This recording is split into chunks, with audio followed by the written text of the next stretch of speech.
राजकीय महाविद्यालय करौली की बीए पार्ट सेकंड की भूगोल की ऑनलाइन क्लासों में सभी छात्र छात्राओं का स्वागत। हम पिछली क्लासों में जिनमें हमने पीडीएफ के माध्यम से नोट्स उपलब्ध कराए थे और ऑनलाइन क्लासें पढ़ाई थी, उनके अंतर्गत हम राजस्थान के भूगोल यानी कि जो सेकेंड ईयर में जो सेकेंड पेपर चलता है उसकी चर्चा कर रहे थे, क्योंकि वो थोड़ा समझने में थोड़ा आसान रहता है, इसलिए उसकी हमने लगातार हम जो है उसे पढ़ा रहे थे। और क्लास के शुरुआत में जब हमने क्लासें शुरू की थी तब मैंने जो है आप लोगों को सिलेबस के बारे में चर्चा की थी। उस टाइम ज़्यादातर विद्यार्थी नहीं जुड़ पाए थे, लेकिन अब हम जो राजस्थान का इसमें सेकेंड ईयर में जो फर्स्ट पेपर है मानव एवं आर्थिक भूगोल, इसको भी पढ़ाना शुरू करेंगे ताकि दोनों पेपर साथ साथ पढ़ाए जा सके। ऐसी स्थिति में सबसे पहले हम जो है इसके सिलेबस की चर्चा करेंगे और किस तरह से कोटा विश्वविद्यालय कोटा में ज्योग्राफी के सेकेंड ईयर के अंतर्गत इस पेपर को किस तरह से किस सिलेबस किस तरह से है और एग्ज़ाम का पैटर्न किस तरह से रहता है, इसकी हम चर्चा करेंगे। तो रास्ता ये जो ज्योग्राफी है बीए सेकेंड ईयर के अंतर्गत कोटा विश्वविद्यालय कोटा में, इसको हम इसके पाठ्यक्रम को हमने 3 भागों में विभाजित कर रखा है। फर्स्ट पेपर मानव एवं आर्थिक भूगोल, सेकंड पेपर राजस्थान का भूगोल तथा प्रैक्टिकल के रूप में विभाजित कर रखा है। फर्स्ट पेपर 75 नंबर का, सेकंड 75 नंबर का और प्रैक्टिकल 50 नंबर का होता है। तो मानव एवं आर्थिक भूगोल को हम पढ़ाना शुरू करें उससे पहले हम इसके पाठ्यक्रम अर्थात सिलेबस की चर्चा करेंगे। राजस्थान का जो भूगोल है मानव एवं आर्थिक भूगोल, इसके सिलेबस को 5 यूनिटों में विभाजित कर रखा है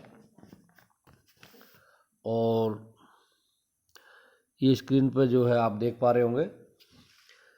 पहली यूनिट में मानव भूगोल की प्रकृति, विषय वस्तु तथा मानव भूगोल के 3 सिद्धांत, मानव भूगोल में वाइडडी, लब्लास, ब्रून तथा हंटिंगटन का योगदान, विश्व जनसंख्या वृद्धि वितरण समस्याएं। और सेकंड इकाई में मानव प्रजातियां, प्रकार एवं वितरण, मानव व्यवसाय, महत्वपूर्ण जनजातियां, एस्किमो, पिग्मी, बुशमैन, गौंड तथा नागा की सामाजिक एवं आर्थिक वित्तीय तथा पर्यावरण। ये दो इकाइयाँ हैं। एक्चुअल में जो फर्स्ट पेपर है मानव आर्थिक भूगोल, 2 पेपरों पर बनकर के एक पेपर बनाया गया है। इसमें मानव भूगोल और आर्थिक भूगोल को सम्मिलित करके मानव एवं आर्थिक भूगोल के नाम से बीए सेकेंड ईयर पेपर चलाया जाता है। तो पहली जो 2 यूनिट है वो मानव भूगोल की है और लास्ट की जो 3 यूनिट है आर्थिक भूगोल की है। इस प्रकार 2 और 3 यूनिट बना करके एक पेपर बनाया गया है मानव एवं आर्थिक भूगोल। इसमें जो परीक्षा में आने का जो पैटर्न है, प्रश्न पत्र किस तरह से आते हैं। प्रश्न पत्र जो है वो 75 नंबर का होता है और 3 खंडों में विभाजित होता है। खंड ए यानी प्रथम खंड में एक अनिवार्य प्रश्न है जिसमें प्रत्येक इकाई से 2 छोटे प्रश्न लेते हुए 10 प्रश्न आते हैं और उनका उत्तर लगभग 20 शब्दों में देना होता है और सभी जो है प्रश्नों को हमको करना अनिवार्य होता है और यह 10 क्वेश्चन 10 नंबरों के होते हैं, यानी एक क्वेश्चन 1 नंबर का होता है। खंड में प्रत्येक इकाई से 2 प्रश्न लेते हुए 10 प्रश्न आते हैं और परीक्षा के अंतर्गत हमको प्रत्येक इकाई से एक प्रश्न का चयन करते हुए और 5 यूनिटों से 5 प्रश्नों के उत्तर देने होते हैं और उत्तर लगभग 250 शब्दों में लिखना चाहिए और यह प्रत्येक क्वेश्चन 7 नंबर का होता है और इस प्रकार 35 नंबर के प्रश्न हो जाते हैं। खंड 6 के अंतर्गत 4 बड़े क्वेश्चन आते हैं और एक इकाई से एक ही प्रश्न आता है और हमें 2 प्रश्न का उत्तर देना है। 2 प्रश्नों का उत्तर देते हैं और एक क्वेश्चन जो है प्रश्न 15 नंबर का होता है और इस प्रकार 30 नंबर होगा और इसका आंसर लगभग हमें 500 शब्दों में देना होता है। इस प्रकार से हम 75 अंकों का पहला पेपर इस तरह से है। तो इसमें आज हम जिस चीज़ की चर्चा करेंगे, मानव भूगोल को हम पहले लेंगे और मानव भूगोल के अंतर्गत इसकी जो फर्स्ट दो इकाइयाँ हैं, 2 यूनिट है, ये मानव भूगोल की है और इसके अंतर्गत जो पहले जो शुरुआत में हम देखेंगे वो मानव भूगोल की प्रकृति और विषय वस्तु की चर्चा करेंगे। तो मानव भूगोल कहाँ से प्रारंभ होता है और कैसे कैसे इसका अध्ययन शुरू हुआ, इसकी हम चर्चा करेंगे।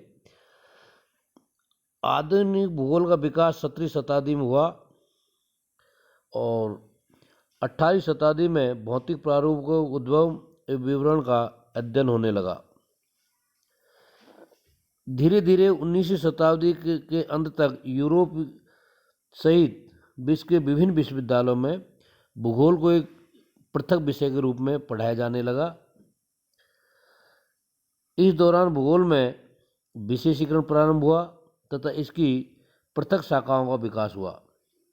सर्वप्रथम भूगोल का भौतिक भूगोल एवं मानव भूगोल 2 भागों में विभाजन हुआ और इसके पश्चात पुनः अनेक छोटी छोटी शाखाओं में इसका अध्ययन होने लगा।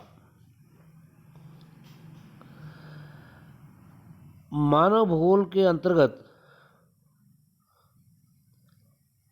जो अध्ययन किया जाता है उसमें मानव भूगोल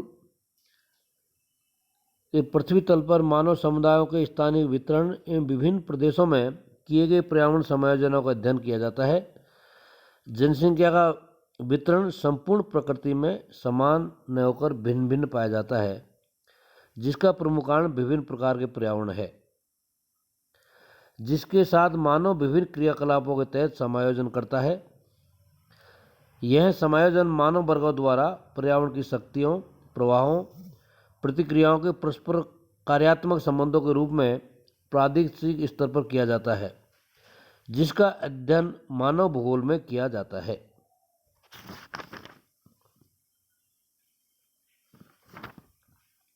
इस प्रकार मानव भूगोल में सभी प्राकृतिक एवं सांस्कृतिक तथ्यों का अध्ययन किया जाता है जिनमें मानव समुदाय क्रियाशील रहता है। मानव भूगोल की परिभाषा या मानव भूगोल के बारे में विभिन्न विद्वानों का मत इस प्रकार से है। सबसे पहले फ्रेडरिक रेडजेल, जिन्हें मानव भूगोल का जन्मदाता कहा जाता है, इन्होंने अपनी पुस्तक मानव भूगोल में मानव भूगोल को इस प्रकार परिभाषित किया है। मानव भूगोल के दृश्य सर्वत्र पर्यावरण से संबंधित होते हैं, जो स्वयं भौतिक दशाओं का एक योग होता है।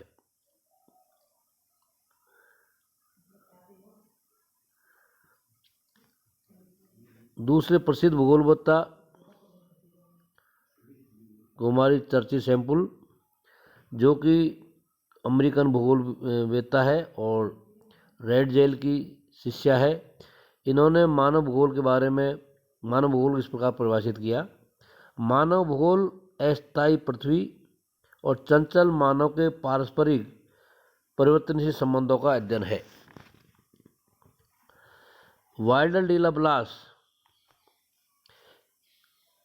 के अनुसार मानव भूगोल पृथ्वी और मनुष्य के बीच पारस्परिक संबंधों का एक नवीन विचार प्रदान करता है, जिसमें पृथ्वी को नियंत्रित करने वाले भौतिक नियमों तथा इस पर रहने वाले मनुष्यों के पारस्परिक संबंधों का अधिक संश्लिष्ट ज्ञान समाविष्ट है। ब्लास फ्रांस के प्रसिद्ध मानव भूगोलवेत्ता हैं जिन्होंने मानव भूगोल के क्षेत्र में बहुत कार्य किया है। इसके बाद दूसरे फ्रांसीसी भूगोलवेत्ता जीन ब्रून्स मानव भूगोल को इस प्रकार परिभाषित करते हैं। वे सभी दृश्य जिनमें मानवीय क्रियाएं कार्य करती है हमारी पृथ्वी तल पर एक विशेष वर्ग के दृश्य होते हैं और इस प्रकार के भौगोलिक तथ्यों के अध्ययन को मानव भूगोल कहते हैं। प्रसिद्ध अमेरिकन भूगोलवेत्ता एल्सवर्थ हंटिंगटन ने अपनी पुस्तक मानव भूगोल के सिद्धांत में मानव भूगोल को इस प्रकार परिभाषित किया है। मानव भूगोल वातावरण तथा मानवीय क्रियाओं तथा गुणों के पारस्परिक संबंधों की प्रकृति एवं वातावरण का अध्ययन है। हंटिंगटन महोदय ने मानव एवं उसके प्राकृतिक वातावरण के पारस्परिक संबंधों को अधिक महत्वपूर्ण माना है क्योंकि इससे स्थानिक भिन्नताएं उत्पन्न होती है जिसकी व्याख्या करना मानव भूगोल का मुख्य उद्देश्य है। फ्रांसीसी विद्वान डिमांजिया के अनुसार मानव भूगोल मानवीय वर्गों और समाजों के तथा प्राकृतिक वातावरण के संबंधों का अध्ययन है। इस प्रकार अनेक भूगोलवेत्ताओं ने मानव भूगोल को अपने अनुसार परिभाषित किया है। तो मानव भूगोल की परिभाषा, मानव भूगोल क्या है, इसकी विभिन्न विद्वानों ने इस प्रकार व्याख्या की है। इसके बाद में आता है मानव भूगोल का विषय क्षेत्र, स्कोप ऑफ ह्यूमन ज्योग्राफी। मानव भूगोल के विषय क्षेत्र का जब हम अध्ययन करते हैं तो हम देखते हैं कि मानव भूगोल स्वतंत्र विज्ञान के रूप में 19वीं शताब्दी के उत्तरार्ध में विकसित हुआ और 20वीं शताब्दी के प्रारंभिक वर्षों में यह अपने अस्तित्व में स्वतंत्र रूप से पढ़ा जाने लगा। यह एक प्रगतिशील विज्ञान है। इसमें प्रारंभिक समय में मनुष्य के क्रियाकलापों का अध्ययन किया जाता था, लेकिन धीरे धीरे मानव पर पर्यावरणीय प्रभावों तथा समायोजन को भी इसके विषय क्षेत्र में महत्व दिया जाने लगा। 19वीं शताब्दी में सर्वप्रथम फ्रेडरिक रेडजेल ने भौगोलिक अध्ययन में मानवीय पक्ष को भौतिक परिवेश से पृथक रूप में स्थापित कर मानव भूगोल को जन्म दिया। जब उनकी पुस्तक मानव भूगोल का प्रकाशन हुआ, इसी प्रकार पेसेल नामक भूगोलवेत्ता ने अपने लेखों में भूआकृति विज्ञान का अध्ययन किया। इसी प्रकार रेडजेल ने अपनी पुस्तक एंथ्रोपोज्योग्राफी से मानव भूगोल पर विशेष प्रभाव डाला या उसका प्रकाशन किया। इससे पूर्व मानवीय पक्षों का भौगोलिक पक्षों के साथ ही सामान्य भूगोल में अध्ययन किया जाता था। उसके बाद मानव भूगोल के व्यवस्थित विकास के साथ ही इसके विषय क्षेत्र का स्वरूप निर्धारित होने लगा। वर्तमान में मानव भूगोल का विषय क्षेत्र काफ़ी विस्तृत हो गया है, जिसमें संपूर्ण पृथ्वी तल के प्रदेशों के प्राकृतिक वातावरण तथा उसमें रहने वाले मानव समूहों के पारस्परिक संबंधों के मध्य की विभिन्न क्रियाओं का अध्ययन किया जाता है। इस संपूर्ण व्यवस्था में किसी प्रदेश की जनसंख्या, प्राकृतिक संसाधन, सांस्कृतिक परिवेश तथा इन सभी तथ्यों के मध्य के क्रियात्मक संबंधों का अध्ययन समाहित है, जिसका प्रमुख उद्देश्य मानव भूगोल में प्राकृतिक एवं सांस्कृतिक वातावरण की पृष्ठभूमि में मानवीय क्रियाकलापों का स्थानिक वितरण के संदर्भ में अध्ययन किया जाता है। प्राकृतिक वातावरण के तत्वों में स्थलाकृति, जलराशियाँ, जलवायु, वनस्पति तथा खनिज व सांस्कृतिक वातावरण के तत्वों, जनसंख्या, मानव व्यवसाय, अधिवास, यातायात के साधन, व्यापार व शिक्षा आदि को सम्मिलित किया जाता है। मानव भूगोल में प्राकृतिक वातावरण के तत्वों का अध्ययन केवल मानवीय गतिविधियों को प्रोत्साहन व बाधा उत्पन्न करने तथा उसके साथ समायोजन के संदर्भ में किया जाता है। जबकि उसके उद्भव एवं वितरण का अध्ययन मूलतः भौतिक भूगोल का विषय क्षेत्र है। दूसरी ओर मानव भूगोल में प्राकृतिक वातावरण का उपयोग करके विकसित किए गए सांस्कृतिक भूदृश्यों का अध्ययन इस विषय का मुख्य विषय क्षेत्र है। विभिन्न दृष्टिकोणों से विश्लेषण करके मानव भूगोल के विषय क्षेत्र में निम्न तथ्यों को सम्मिलित किया जा सकता है। ये 8-7 पॉइंट है, अर्थात 8-10 विषय जो इसके अंतर्गत मानव भूगोल के विषय क्षेत्र में सम्मिलित मुख्य रूप से किए जा सकते हैं। उनमें नंबर 1 जनसंख्या का भौगोलिक अध्ययन, नंबर 2 किसी प्रदेश के प्राकृतिक वातावरण में विद्यमान प्राकृतिक संसाधन, नंबर 3 सांस्कृतिक भूदृश्यों का अध्ययन, नंबर 4 मानव तथा वातावरण समायोजन का अध्ययन, 5वां किसी प्रदेश के स्थानिक संगठन का अध्ययन, 6ठा पृथ्वी तल पर विभिन्न परिवेशों में निवास करने वाले मानव समूहों के संपूर्ण क्रियाकलापों का अध्ययन, 7वें नंबर कालिक अनुक्रमण का अध्ययन जिसमें समय के साथ विकास की दशाओं का विवरण प्रस्तुत किया जाता है। इस प्रकार पृथ्वी तल पर किसी प्रदेश का प्राकृतिक वातावरण वहाँ रहने वाले मानव समूहों के आर्थिक, सामाजिक तथा सांस्कृतिक क्रियाकलापों को प्रभावित करता है। इसी प्रकार मानव समूह भी इसमें आवश्यक अनुसार परिवर्तन करते रहते हैं। पृथ्वी पर इन सभी क्रियाकलापों का अध्ययन मानव भूगोल का विषय क्षेत्र है। वे समय के साथ बदलते रहते हैं। प्रारंभ में मानव के पर्यावरण के साथ महत्वपूर्ण संबंध थे, लेकिन कृषि एवं औद्योगिक क्रांति के उपरांत मानव वातावरण संबंधों में भारी परिवर्तन आया है। मानव ने पर्यावरण के अधिकतम दोहन की तकनीक विकसित कर ली है, जिसके फलस्वरूप अनेक पर्यावरणीय संकट उत्पन्न हो गए हैं। अतः मानव भूगोल का अध्ययन क्षेत्र भी इन्हीं के साथ परिवर्तित और विस्तृत होता रहा है। तो मानव भूगोल के जो प्रारंभिक जो टॉपिक है, मानव भूगोल की परिभाषा अतः प्रकृति की मानव भूगोल क्या है और इसके अंतर्गत किन चीज़ों का अध्ययन किया जाता है, अर्थात मानव भूगोल की विषय वस्तु क्या है, इसके बारे में हमने विस्तृत चर्चा की।